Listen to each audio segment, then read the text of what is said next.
Would you rather bathe in pudding, molasses, or yogurt? Well, I feel like molasses is just going to be too messy. But like, would you sink in it, though? Or would you just kind of be on top? Maybe. I mean, I'm talking about a whole pool. But if you sunk into that molasses, you're going to die. Are we talking about pool or tub? Pool. We're into a pool. Oh, so we're swimming in it, not bathing in it. Yeah, tomato. No, there's a difference. Corn or carn? For discussion's sake, a pool. A pool, okay. Olympic swimming pool. Then maybe the molasses, maybe. Might be able to walk on it. Yeah. But if you sunk, I think you're dead. Oh, yeah. Well, I mean, I think even if you sunk in pudding, or what was the other one? Yogurt. Yeah, I think you're dead at that point, too. If any of that gets above your head, you're done. You know what would be so great right now? If I said surge. A pool of surge. And then I went into a surge bit. Wouldn't that be great, Spencer? No, sir. You're already kind of doing it a little bit. I feel like if you had a swimming pool full of surge, if it could hold it without burning through that, as soon as you jumped in, you'd just be bones. It'd be like old Mortal Kombat when you got hit in that green pit of liquid, like in the sewer level. You got uppercut into the liquid and you just became bones. It'd either be like that, or it would be like whenever you'd come out the Lazarus pit and you're just rabbited crazy, just. I would. I would not want to bathe. Imagine a surge going up your butthole. Ow. You know there's one guy that's put it up his butthole. And his name is Spencer Church. What are you doing? Yeah, we're doing 2 episodes. Why? You need something? Did you notice I got her a druid robe? I saw. She walks around. I mean, it's not a druid robe, but she looks like a druid walking around. Put the hood on and walk around. You don't need to know. I thought she was wearing one of your robes when I first came in. Doesn't it look like she'd be holding some kind of cross or something? Like chanting? She'd be chanting. Like a candle? Yeah, a candle. A candle just suffering down a dark hallway. Boom, boom, boom, boom, boom, boom. 40 minutes. What the fuck is this? Merry Christmas. Oh my god. Well, Mindy's going to open a gift Spencer just fucking chucked at her. So that's the end of the cold open. Check you later when we do the, what are we doing, an episode? Yeah, review episode. No, not review No, episode. what we read episode. Books, folks. We're going to be talking about books. Right after these messages by Dan's Diapers. Damn, we need a sponsor. Yeah. I mean, we have the music, but we need like a sponsor segue. I think that'd be cool. It would. One day. Yes. Not today. No.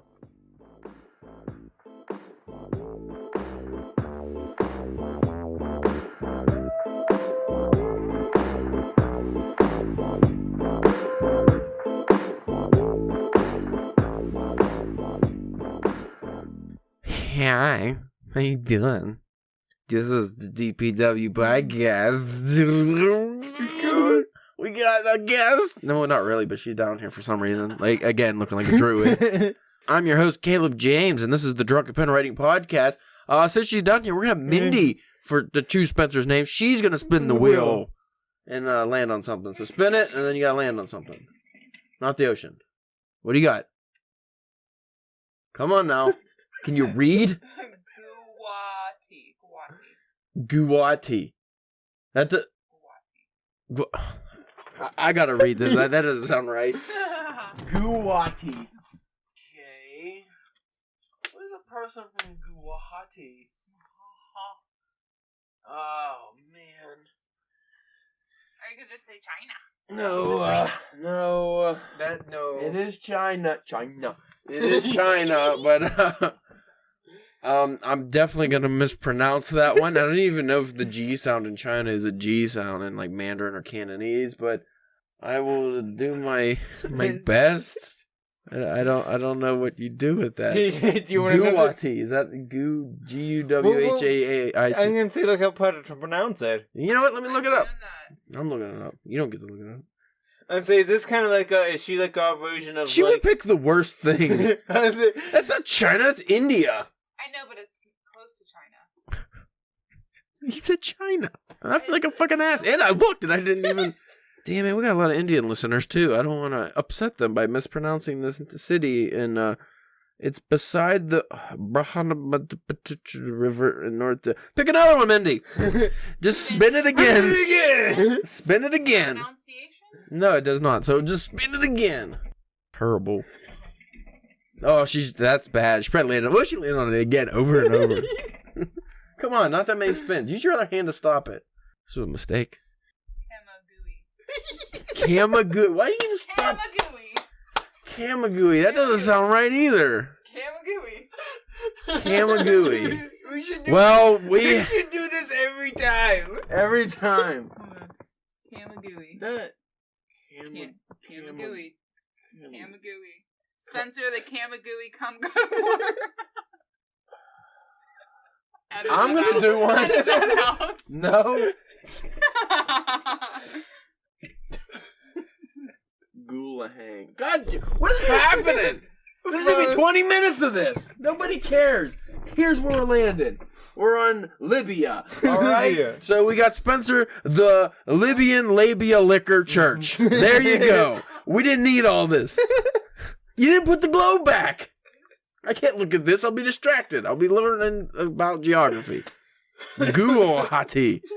And she just ran away. She said, oops, and ran away. That's what she does to curbs and children in her car. She goes, oops, and just speeds away. Well, what are we even talking about? I don't know. That's an episode, guys. Oh, God damn it. That was terrible. Hey, her name for you was bad. Yeah. That was very homophobic, I think. Or just an insult. Yeah. I at least tried to make it nice. She just went hard. Or playful. Like. She didn't even use the proper alliteration. Guzzler starts with a G.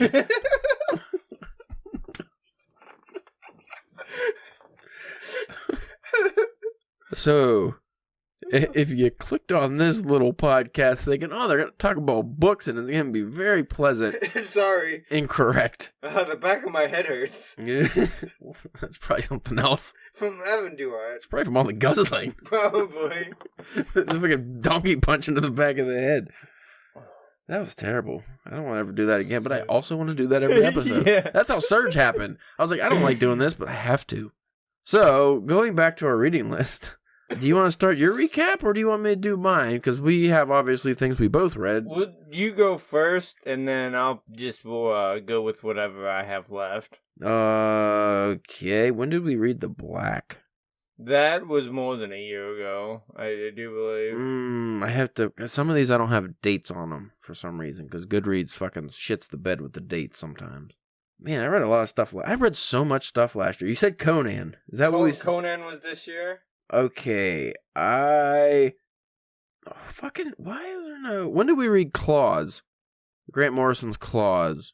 That would have been last Christmas. Okay, so I'll go after that. That would have been at the end of 2019. Okay, so I started the year with Runaway Horses by Yukio Mishima, which is the third book in his tetralogy. Fertility of the Sea. My brain's really frazzled after that globe fiasco. Sea of Fertility tetralogy. Too many words. Yeah. Guwahati.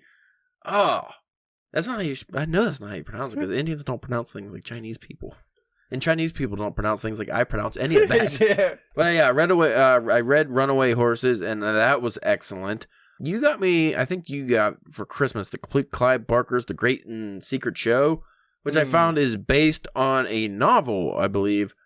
The adaptation, I did not finish it. Yeah. I had a hard time getting through it. It was weird, but when I read some of the reviews on it, a lot of people had the same problems. I guess a lot of stuff from the book, they kind of like the Dark Tower movie. They condensed and moved things, and they just didn't have the proper order. But I did like the artwork.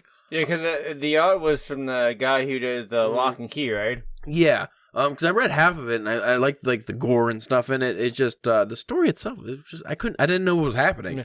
And if I remember correctly, because I'm pretty sure Tim was telling me when I was getting it, I don't even think they actually finished the novel series. Yeah, that it's based off of. And the graphic novel version is by Chris Ryle, Gabriel Rodriguez. That's the one who did Lock and Key, and obviously Clive Barker. We read These Savage Shores by Ram V and Sumit Kumar. I don't remember liking that. It was a weird... That was a book club book. It was like a vampire story that took place in like India during like the colonial times, I think. Yeah, I mean, it was like interesting, and I like the themes of it and stuff, and like the idea. But and the art for it was amazing. The art, yeah, I gave it a 3 out of 5 stars, mainly for the art and the themes. But it's just like the story itself. Again, I think it was kind of hard to follow because of the names and stuff. Yeah, and that was our last book club book, I believe. Yeah, well, because one of the last ones. Yeah, because we got Infidel on. I'll get to that. No, then we read. Both of us read The Coming of Conan the Cimmerian. Yep. Now, obviously, you guys can. That's our bookcast series, so there's plenty of episodes if you want to go back and listen to what our thoughts on that. But excellent for the most part. But also a lot of very racist things that weren't excellent. Yeah, but still very fun. If you listened to last week's episode, we did on Adventures and Heroes.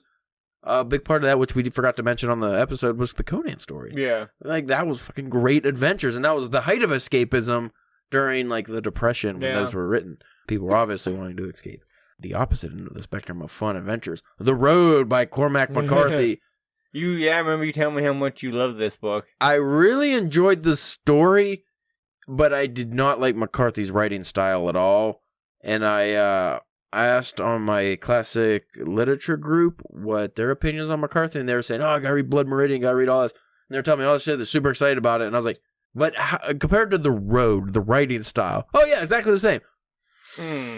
Well, I might not be doing that then, if that's, anyway. But that's one of those books when I read it, I was like, well, I can easily come up with this story, because it's just a very depressing story. It wasn't, like, imaginative, really. And, I could write like that if I wanted to, like if I wanted to be that basic. So Cormac McCarthy, apparently, I could just be him if I wanted. He seems like one of those authors, probably right place, right time kind of guys. And then we read for this, I think was our last book club book, Infidel by Pornsak, Pichashote, and Aaron Campbell. Hated this book. Yeah, it wasn't really that good.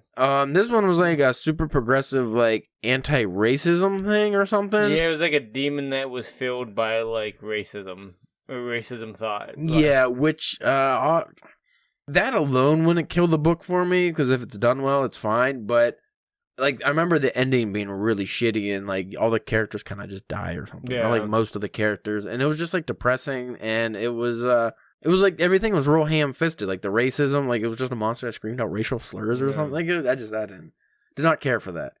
This was one of my rare 5-star reads of the year, The Adventures of Tom Sawyer by Mark Twain. Loved The Adventures of Tom. You need to read some Adventures of Tom Sawyer. Start off a little slow, not the stories themselves, just getting used to that kind, 1800s writing, but very fun. You want to talk about adventures? I really like that. Is there like a bunch of like short stories, or is it just like it's one long narrative, but it's broken up into like how Dragon Ball is. Every episode, like you will have stories and arcs, but every episode can be like its individual. I mean, outside of the arcs is like individual stories. So you have like Goku versus the Red Ribbon Army would be like one arc. So you kind of think about it like that, arcs. Like you have individual stories, but it's still a complete narrative. So like, was it when it was originally published? Was it published as a whole, or was it published as like separate things, and then later it got collected into like one big... No, because like I said, it's still a whole narrative, so I think it was just written as a novel. It's just, it's what it says, The Adventures of Tom Sawyer. So, one long narration, just the continuation of his life and what he's going through, but individual adventures. Speaking of things we should have brought up last episode, would have been like, 'cause that's something you don't see a lot nowadays, is a book that has multiple things that character does in one novel. Individual stories in a long narrative. Yeah. Like, that's cool. Like, not a short story collection or short stories of a person's life. Like, it connects to every other story. And also, that had one of the scariest depictions of a cave scene I've ever read, which I was very surprised, because he just wrote it so well. You actually feel, like, kind of claustrophobic and, like, because their candles are going out and they're trapped in a cave and it's getting dark, and like, holy fuck. So I think it was worth reading just for that scene. Oh, God damn it. I read this for the podcast, too. You missed this one. Mm-hmm. The Catcher in the Rye by J.D. Salinger. I gave it 2 stars, but Was the book a phony? The book was a phony.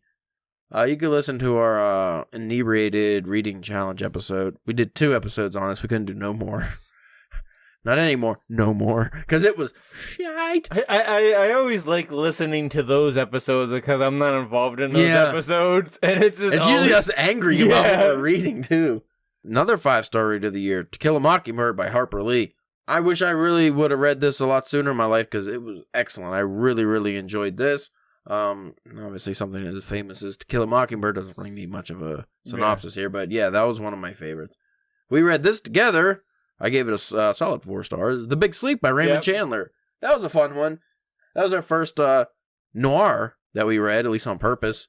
And it was literally the first noir. Whenever I have some free time, I would like to check out like the second book in that series and see if any changes in the writing style. Just, I feel like he would go more into the dames and, the broads and the slapping and the shooting and the car chases. Like, I feel like those aspects probably rise because that's probably was most popular about the, original novel, because those weren't real big themes. Like, those weren't movies and stuff too much. After that, I read Blue Light Yokohama by Nicholas Obregon, which you can listen to our, we had him on the podcast and talked about it. Yeah, I mean, we didn't just talk about that, but we talked about writing in general, but that was one of my favorite reads of the year. That was a good one. Yeah, I really, really enjoyed that. I could have sworn I read that last year. Time flies.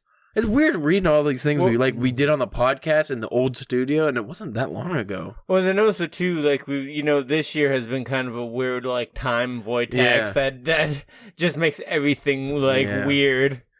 If you want more of a breakdown on that without listening to because like I said, I don't think we actually covered the synopsis too much on the episode, but I did on my on YouTube. I did a recommendation video not too long ago, and that was one of them. And I do a little bit of a synopsis on that and kind of talk about the book. So if you kind of want to check that out, you can. I read The Ocean at the End of the Lane by Neil Gaiman. That was a pretty interesting story. It was fun and imaginative, but it wasn't his best. Yeah. It was, I just compare him with Stephen King. It was one of Stephen King's, the lower level, the non-memorable novels. It might be good, but it's not something that sticks with you. Fun story, but the motivations of the characters and stuff weren't that great, and just kind of something he must have just I just liked the title and the book cover. I thought it was cool. And then I went through those nightmare books. I got Nightmare Soup: Tales That Will Turn Your Stomach by Jake Tree and Andy Sacco. I read volumes 1 and 2 of that. They're very short story collections. They're supposed to be those scary stories to tell in the dark, which had a movie reboot recently. Well, first movie, not a reboot. They're pretty much just new versions of those, but did not hit the same. And the artwork was okay, but it wasn't quite the same either. It wasn't the same artist, obviously. But as far as a fan version done up, it was almost something we would probably put out if we were putting out a collection, but the stories were more kid friendly than I'd like. And there's more to those that are I think more adult themed ones that it came with that. The last couple, it's a different name, but I did not read those yet. I read Sins of Scarlet by Nicholas Obregon because Blue Light Yokohama was so good. I actually like that, but that was a 5-star read. I gave Blue Light Yokohama 4 stars. I gave this one 5 stars. I actually liked it even more. This one's set in California and Mexico and has more of the noir themes I like. I did write The Nightmare Society Volume 2. I must have read Volume 1 and not marked it down, but that was much the same as the other one. I read Rage by Richard Bachman, a.k.a. Stephen King. That was a really interesting book because it makes you like a school shooter. Yeah, right? He's pretty much Holden Caulfield if Holden Caulfield was a school shooter. But then Stephen King actually pulled the book from, I got an ebook version of it that you can't buy, it was in a collection.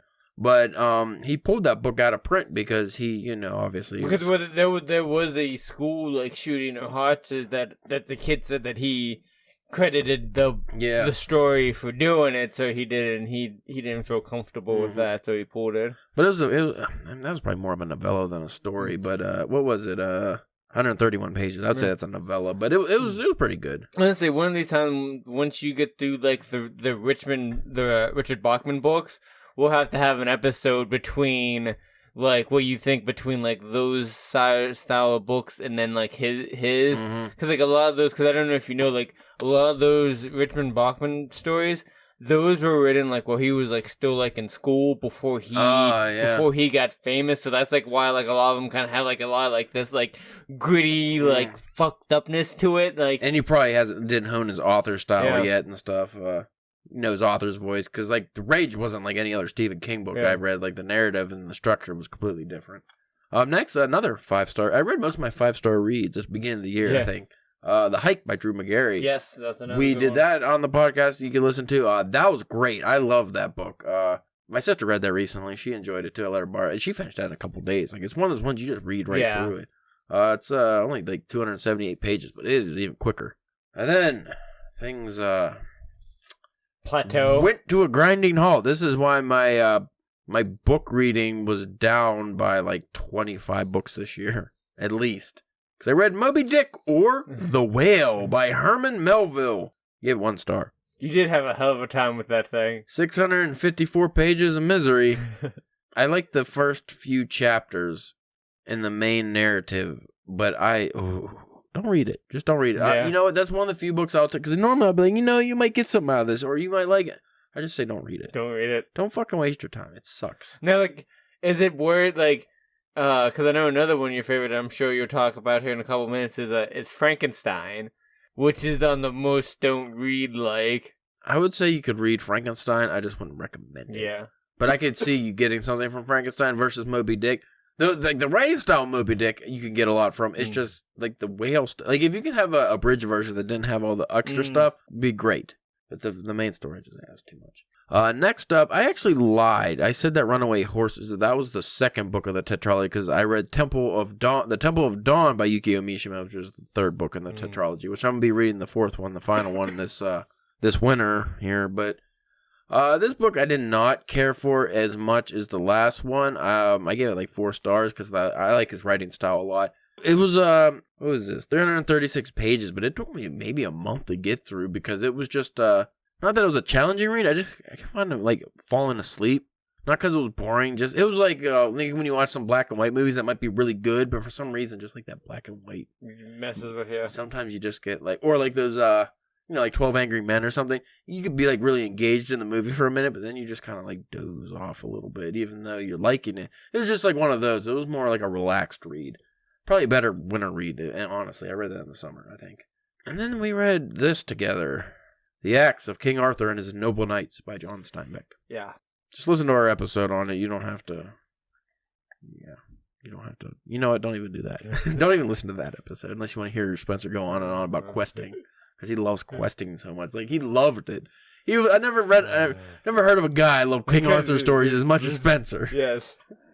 They're my fave. But right after that, things really picked up with Bram Stoker's Dracula. Yeah. Really enjoyed that until about the very last couple, 5 chapters that were kind of repetitive. In the ending was a little but still gave that a solid 4-star read. I really like Dracula. After that, I read Sputnik Sweetheart by Haruki Murakami. That was typical Murakami work, like, magical realism and weirdness, and I really enjoyed it.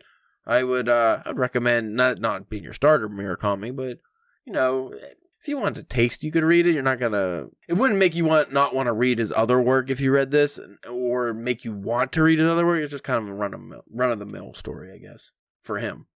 Then I read Money Shot Volume 1 by Tim Seeley, Sarah Brito, and Rebecca. Doesn't have her full name. Pornographic. Yeah. That was fun. Yeah, wasn't it? Graphic novel about sex in outer space with aliens. To fun science. What's not to love? Yeah. Well, and it almost sadly seems to also kind of plausible. Yeah. Like if we ever had contact with aliens, it seems like we probably want to have sex with them. Yeah, somebody would. Well, that seems like what we'd have to do to finally get NASA some money. Yeah. After that, I read Kitchen by Banana Yoshimoto, and Megan Backus was the translator of that. That was the one I said I talked about on the podcast. It was kind of like a lady book. I enjoyed it, but it had kind of an abrupt end. And I would check out her other work, though. I mean, people really love that book, so not necessarily the kind of book I would go for, but I did enjoy it. The Great God Pan by Arthur Machen. This is a short story at 82 pages. Ash actually recommended this to me. Apparently it's Stephen King's, he says it's the scariest story ever written. Oh. It was very interesting. It's about a hellacious woman who makes rich men commit suicide in England, old England. It was pretty interesting. I like the themes and stuff in that. Then I just read Coin Locker Babies by Ryu Murakami, and I highly, highly recommend that one. That was a wild read. How about you? Probably the only other novels that I've read that you didn't go over was I read Mice and Men from Mr. Steinbeck, even though that I knew exactly the whole story of what, you saw the movie. Yeah, and stuff like that. And the movie's actually pretty faithful to the story. And, but I still really enjoyed it. It was a fun read. It was, the characters were great and stuff like that. And then, like I said, I read, like, all the Not the Same novels that we did for the podcast. I think I might have got a couple of Stephen King books in, but it's kind of hard to keep a track of those. I think one of them I'm pretty sure I read this year was The Outsiders, because I know that show. Yeah, you read that this year. Because the show just came out either like the end of last year or the beginning of this year, which was The Outsider was really good.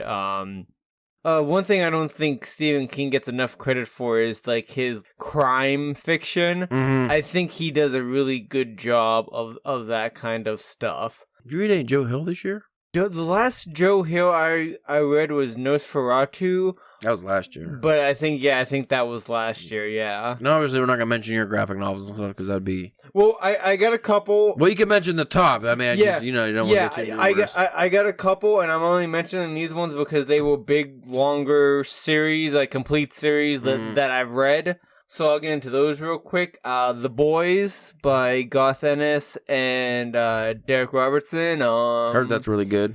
It wasn't as good it wasn't as good as I thought it was gonna be, or maybe because it wasn't quite what I thought it was gonna be. It had a lot more CIA kind of like spy covered off things, where I thought it was more like these guys just going and whooping the superheroes like ass. See, that's what I thought it was that. So like when it kind of dived into that kind of stuff, and like whenever Derek Robertson wasn't always on there drawing it, I kind of lost interest. And also, too, I might have fucked up because they have, like, these big, soft omnibuses of them. So there's these huge things, and I'm trying to, like, jog my way through them, like, you know what I mean? So I think maybe if I just went regular trade size, I might have been able to go through them a little bit quicker because it wouldn't seem such of a physical task.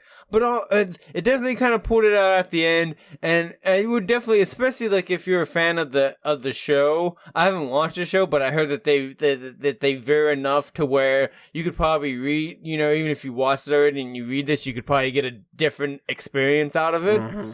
Sweet Tooth, by Jeff Lemire. This is like one of his first big things that he got recognized for. He writes and draws it. And it's about this boy named Gus, who is this what they in the story called a hybrid. There was like these hybrid animal people, and for something happens. There's this plague, and people start dying off. Ladies are giving birth to these hybrid kids, and so it's just like this weird kind of post-apocalyptic world. And he gets kidnapped by this old man Gus, who originally is, he captures him to try to trade him to this bad guy, but then they become friends, and there's just a lot of cool things in there. And I got these nice looking hardback editions of them. I'm gonna have to let you borrow them and check them out, because I know with you being a Lemire fan, I really like Jeff Lemire. So the Black Hammer, Essex County, so a lot of good things. So that the Bloodshot series I really like. So I think you would definitely like that. Chew. So this story takes place. It's like after the avian flu hit, they make chicken illegal. You can't have chicken anymore. It's against the law to eat, sell, make chicken. Is it all birds or just chicken? I think turkey. I think it's just chicken. I think, but also in this ward, people have these crazy like food eating abilities, like Anthony Chu. I'm not even gonna try to say the names of some of these because they're like a little complicated, and it's been a while since I read them, so I don't want to get them wrong. But his basically ability is like, say he takes a bite out of an apple, he gets a visual and a sense of like the tree that apple grew on, and like that stuff like that. Or if he ate something gross and nasty, he also gets like that. So he's a police officer. So, like, say... Take a bite of a human dead body. And stuff like that. And it spirals into this whole other kind of conspiracy theories. And, like, there's these flame writing things in the sky in a different language that they're also trying to figure out. And there's a whole, and like I said, there's a whole bunch of different kind of cool different eating abilities. Like a guy, he's able to like whittle things out of chocolate, but they like work. Like he can whittle like a watch or something, like an AK-47 out of a big chunk of chocolate, and it works. Is this the story that had a girl who she was like a food reviewer, and she could make people read what she writes. They could like taste the same experience. Yeah. It's that one. So it's like and the art has like a weird, funky look to it. It's definitely one of those things that definitely made Image pretty cool when they had their second renaissance, like in the early 2000s and stuff like that. And they've actually just started like a prequel series too with one of his sisters and stuff like that. So there's more of that to come. And then the last one that I will talk about is Invincible, done by Robert Kirkman from Walking Dead fame, and Cory Walker was the original artist. He did like the first like story arc or so, and then Ryan Otley came on and he did most of the other issues. Cory Walker came in at the end too to kind of fill in and did some other art duties throughout the series. But this is basically just like Robert Kirkman's take on the superhero genre, kind of like how The Walking Dead was his take on the zombie genre. Right. And it, and it starts out as just like, his dad, Mark Grayson, his dad is a super powerful guy from another planet, and there's like a whole, I don't want to, because like there's a big twist behind that, and I don't want to, I don't want to get into anybody, but it's also getting ready to be, it's about to come out as an animated series on Amazon, so you can check it out that way too if you don't feel like reading through 144 issues of a series. But I would recommend it. It's really good. But it evolves from like this just kind of like simple superhero story to like, because as the series goes on, he also gets frustrated and he's like, it's like he wants to do more. He wants to try to stop things from happening before they happen. And like there's things with other alien races, and it's just a really good like superhero read for that, especially now because it ended a couple years ago, but especially now with like some people might not be happy with like what maybe Marvel or DC are currently doing with their superhero stuff. Another option. I would really recommend checking out that series. And you're currently reading Sleeping Beauty still, right? Yes, that by Stephen King and Owen King. Yes, that well, I think we're gonna go and do Casino Royale next. Yeah, because I finished that book, so we'll be doing that. So I think maybe because after Casino Royale, we don't really have anything else planned for the website or for the podcast coming up at the moment. Right? No, I'm gonna take a break from reading stuff. I think once we get done with Casino Royale, because that shouldn't take us too long either. Mm-hmm. I want to finally finish that one since I kind of been leaving that one in the lurch for a while. Mm-hmm. As far as the new year and New Year reads, I'm not going to go into the whole year because I'm not planning that out. But I do want to be a little bit more on the ball this year instead of just winging it like I do most of the time. Because obviously, like this past year, I didn't read nearly as much as I wanted to. Because the year before, I read almost 75 books. Yeah. So 27 or 28 or whatever I'm on now is not that good of a number for me. Like, granted, it doesn't matter the number. Obviously, reading things like Moby Dick, it's going to take a long time. But I want to go by seasons. Yeah. So I think I showed you this before, but my winter read selection, I actually do have. And I'm not reading these in any kind of order, but I do want to read these. So for winter. The Winter of Our Discontent by John Steinbeck. I'll probably read that first. I have a Jack London collection I've been wanting to get to forever. And winter seems, because, he's always in Alaska and shit. That seems like a good time for those stories.